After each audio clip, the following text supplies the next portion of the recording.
இப்போ ஏடிஎம்கே வந்து தாவேக்கா வந்து உதவி செஞ்ச மாதிரி ஆயிடும் அவங்க ஆட்சி. அப்போ அதுக்காக இவ்வளோ கஷ்டப்பட்டு கட்சியை தொடங்கி எடப்பாடி முதலமைச்சர் ஆக்கிறதுக்கா இல்லை அப்படி ஒரு கேள்வி. அது சராசரியான தாவேக்கா தொண்டர்கள் தரப்படியா அப்படி ஒரு கேள்வி வந்துடும். என்னென்னா என்னங்க வந்து இவ்வளோ கஷ்டப்பட்டு வந்தது எடப்பாடியை வந்து ஏன்னா எடப்பாடிக்கு வந்து சரிவுன்றது எல்லாருக்கும் தெரியும்.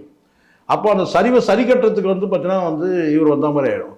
டிஎம்கே நீங்கள் வந்து என்னதான் நீங்கள் வந்து போனால் கூட ஒரு மிஞ்சி போனால் ஒரு 5% டச் பண்ண முடியுமான்னு தெரியல. ஏன்னா அவங்க ஸ்ட்ராங்காக இருக்கிறாங்க. இப்போ நீங்கள் பண்ணக்கூடிய இந்த கல அரசியல் கூட வந்து பார்த்தீங்கன்னா இது சென்ட்ரல் கவர்மெண்ட்டோட ப்ராஜெக்ட்.